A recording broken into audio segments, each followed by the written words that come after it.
आप सबको जय मसीह की।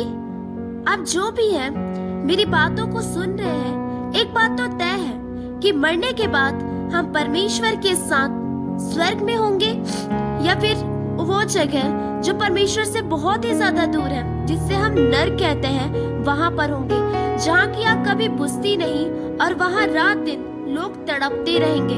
आज नर्क के बारे में लोगों को बहुत ही कम शिक्षा दी जाती है और सिखाया जाता है, और लोग दुनिया की बातों में खोए हुए हैं, संसारिकता में खोए हुए हैं। कोई भी परमेश्वर के पास नहीं आना चाहता, सब परमेश्वर से दूर है, अपने में सब खोए हुए हैं, अपनी दुनिया में सब रहते हैं, लेकिन परमेश्वर के पास कोई भी आना नहीं चाहता। लेकिन उस आग की झील का क्या, जहाँ शैतान और उसके दूतों को भी फेंका जाएगा, जहाँ रोना और चिल्लाना है, उस पर बहुत ही कम प्रचार किया जाता है। ध्यान रखिएगा, कोई भी आपको भरमाने ना पाए। नरक एक वास्तविक जगह है, और जबकि प्रभु यीशु मसीह दुनिया का न्याय करने वापस आएंगे, तो जिन्होंने सच्चाई को नहीं स्वीकारा, उन पर भयानक दंड दिया जाएगा, भयानक दंड पड़ेगा।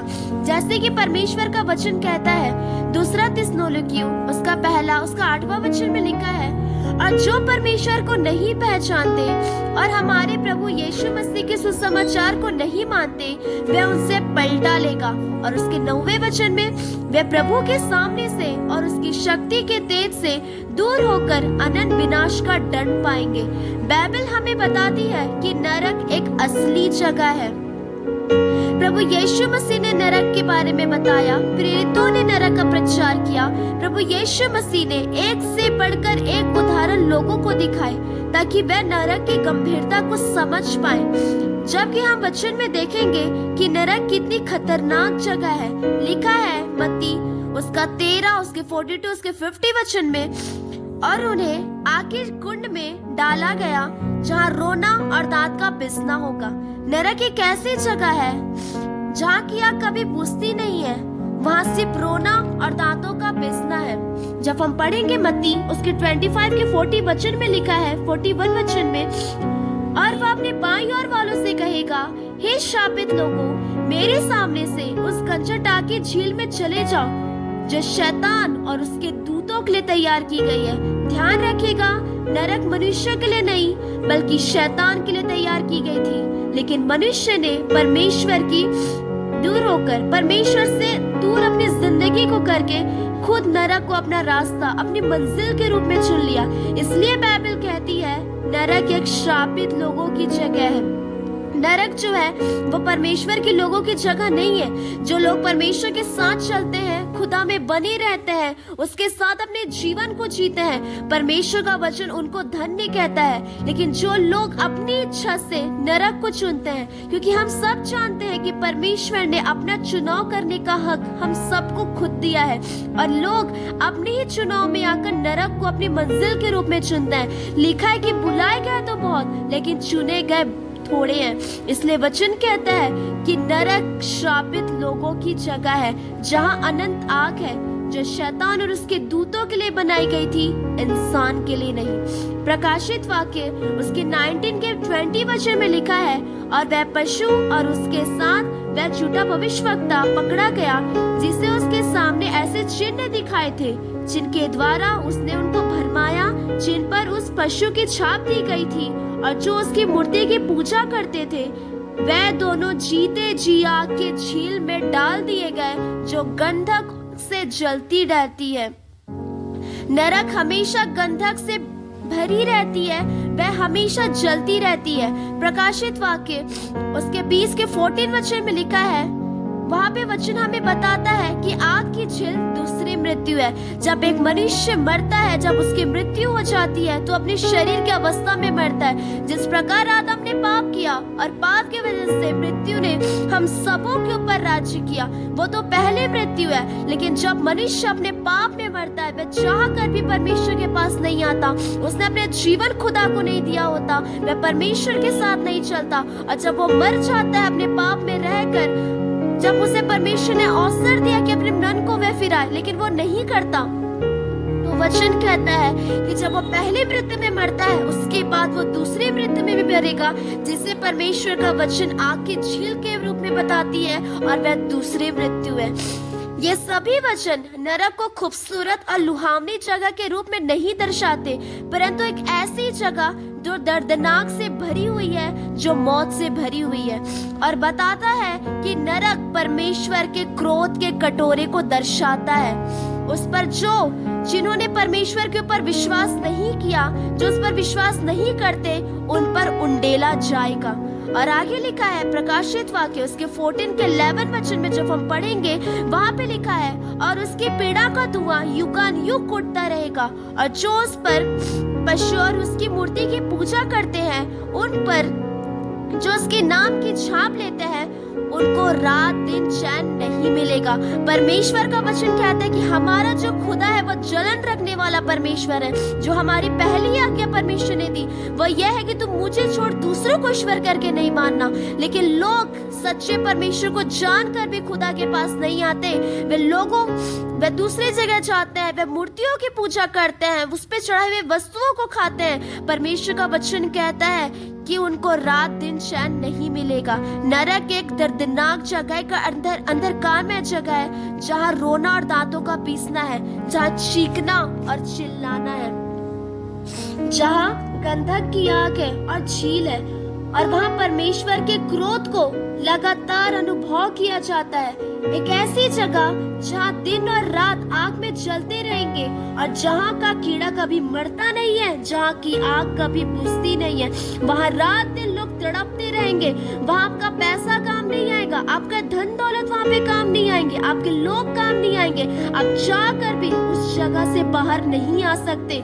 वहाँ सिर्फ रोना और दांतों का पिसना है। वहाँ मौत ही मौत है। वहाँ परमेश्वर नहीं है, क्योंकि वो परमेश्वर से अलग दूसरी जगह है जो आपने खुद अपने से चुनी थी।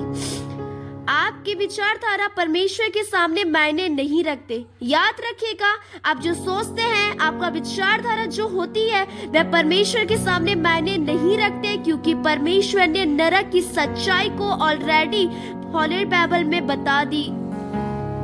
इसलिए परमेश्वर ने सच्चाई को हमें बताई। अपने परमेश्वर के वचन में जब हम पढ़ते हैं खुदा के कलाम में, हम वहाँ पे नरक की गंभीरता को देखते हैं। जितने भी वचन मैंने आपको बताए, वे नरक को बहुत अच्छी जगह के रूप में नहीं दर्शाते, लेकिन एक दर्दनाक, एक मौत भरी जिंदगी के रूप में दर्शाते हैं, जो परमेश्वर कभी भी नहीं चाहते कि एक पाप से भरा हुआ व्यक्ति भी उस जगह पे जाए, क्योंकि वहाँ रोना और दांतों का पिसना है। वहाँ मौत ही मौत है, जहाँ का कभी बुझता नहीं है, जहाँ का कीड़ा कभी मरता नहीं है, जहाँ लोग रात दिन तड़पते रहते हैं, परमेश्वर को पुकारते रहते हैं, लेकिन तब परमेश्वर उनकी आवाजों को नहीं सुनेंगे, क्योंकि उस जगह, उस स्थान में परमेश्वर नहीं है। और कुछ लोग मानते हैं कि नरक नाम की तो कोई चीज ही नहीं है, और कुछ ये हमारा परमेश्वर तो बहुत दयालु है, तो फिर कैसे वो हमें नरक में डाल सकता है। ये बात सच है कि हमारा परमेश्वर दयालु है, वह अनुग्रहकारी है, वो प्रेम रखने वाला परमेश्वर है। लेकिन मैं आपको बता दूं कि परमेश्वर अपने प्रतिज्ञा के विषय में कभी देर नहीं करता, जैसे कुछ लोग समझते हैं। इसलिए उसने हर एक को मन फिराने का अवसर दिया है। जब अपने समय में हम मन नहीं फिराते, तो परमेश्वर का वचन कहता है, जिस समय परमेश्वर ने नूह के समय के लोगों को मन फिराने का अवसर दिया, उन्होंने अपने कामों से मन नहीं फिराया, वह सब मर मिटे। उसी प्रकार परमेश्वर ने आज हमें समय दिया मन फिराने का, लेकिन लोग अगर परमेश्वर के पास तब नहीं आएंगे जब उन्हें समय दिया गया, तो परमेश्वर भी उस समय उनकी आवाजों को नहीं सुनेंगे जब परमेश्वर को वो पुकार रहे होंगे। और बाकी लोग तो ये समझते हैं नरक तो हम इस पृथ्वी पर ही भोग लेंगे। ये सब शैतान के झूठ हैं, और इस सब झूठों के द्वारा शैतान लोगों को नरक में अपने साथ ले जाना चाहता है। याद रखिएगा, अंत में परमेश्वर हम सबों का न्याय करेंगे। आज जो परमेश्वर जो आपको प्यार ही प्यार दिखा रहे हैं, ये बात हमेशा याद रखिए कि एक समय ऐसा भी आएगा कि आपको उस परमेश्वर के क्रोध का भी सामना करना पड़ेगा। लिखा है प्रकाशित वाक्य उसका 6वां वचन, उसके 16 और उसके 17 वचन में, और पहाड़ की चोटियों से कहने लगे, हम पर गिर पड़ो और हमको उसके मुंह से जो सिंहासन पर बैठा है और मेमने के प्रकोप से बचा लो, क्योंकि उसके प्रकोप का भयानक दिन आ पहुंचा है। अब कौन ठहर सकता है? परमेश्वर का वचन कहते कि तब लोग कहेंगे, अंत के समय लोग कहेंगे, पहाड़ों को कहेंगे, चोटियों को कहेंगे, सारी बड़ी बिल्डिंग से कहेंगे कि हम पर आ गिरो और हमें मेमने के क्रोध से बचा लो, क्योंकि उसके क्रोध का भयानक दिन आने वाला है। और वचन कहता है कि तब कौन बच सकता है? आज कई लोग नहीं चाहते कि हम मौत के कगार पे जाएं, हम मर जाएं, लेकिन मैं आपको बताना चाहती कि उस समय वचन कहता है कि लोग मृत्यु को ढूंढेंगे और मृत्यु उनसे भागेगी। जिस प्रकार मृत्यु हम सबों के ऊपर राज्य करता आया है, उस समय लोग मृत्यु को खोजेंगे, मृत्यु को ढूंढेंगे। और बाइबल कहती है कि उस समय मृत्यु उनके पास नहीं आएगी, लेकिन मृत्यु उनसे भागेगी। मेरे प्रियो, जब परमेश्वर ने आपको समय दिया, आपको अवसर दिया, तो उसे जाने मत दीजिए। वचन कहता है कि दिन थोड़े हैं, हमें परमेश्वर के साथ चलना है, परमेश्वर में बने रहना, उसकी आज्ञाओं को मानना, उसमें बने रहना। शैतान की कोई भी चीज जो आपको भरमाती है, आपके वो लोग जो आपको परमेश्वर से दूर करते हैं, आप उनसे दूर रहकर परमेश्वर के साथ चलिए, प्रार्थनाओं में अपने जीवन को बिताइए, परमेश्वर से बातचीत कीजिए, उसके वचन को पढ़िए, प्रभु में बने रहिए। अगर आपको वचन समझ नहीं आता, तब भी आप परमेश्वर के वचन को पढ़े। मैं आपको बताना चाहती हूँ कि जब आप परमेश्वर के वचन को पढ़ते हैं, जब आपको समझ नहीं भी आता, आप तब भी परमेश्वर के वचन को पढ़ते हैं, मैं आपको बताना चाहती हूँ कि वचन आप में से होकर निकलता है, क्योंकि वचन का बताने वाला, वचन का लिखने वाला, वचन का देने वाला हमारा परमेश्वर है, और उससे बेहतर कोई भी उसके वचन को हमें बता नहीं सकता। हमेशा परमेश्वर के साथ चलते रहिए, क्योंकि परमेश्वर ने आपके लिए वो राज्य तैयार करके रखा है। जब हम पढ़ते हैं यूहन्ना उसके 14 अध्याय में, वचन कहता है कि मैंने तुम्हारे लिए अपने राज्य में घर तैयार करके रखा है और मैं तुम्हें वापस लेने आऊंगा। परमेश्वर चाहते हैं कि हम उसके राज्य में रहें, उसके स्वर्गीय राज्य में रहें, उस जगह पे नहीं जहाँ परमेश्वर ने शैतान के लिए तैयार करके रखी थी। परमेश्वर ने हम सबों के लिए सब्स्टिट्यूट किया, अपने इकलौते पुत्र को हम सबों के लिए दे दिया, ताकि जो कोई भी उस पर विश्वास करेगा वह अनंत जीवन का भागीदारी होगा। इसलिए वचन कहते हैं कि उसने अपने पुत्र को भेजा ताकि हम नरक से दूर रह सके, क्योंकि परमेश्वर हमेशा से जानते हैं कि नरक एक दर्दनाक जगह है जो कि इंसानों के लिए नहीं, लेकिन शैतान के लिए तैयार की गई थी। आप सबों को परमेश्वर इस वचन के अनुसार बहुत सारी आशीष दे।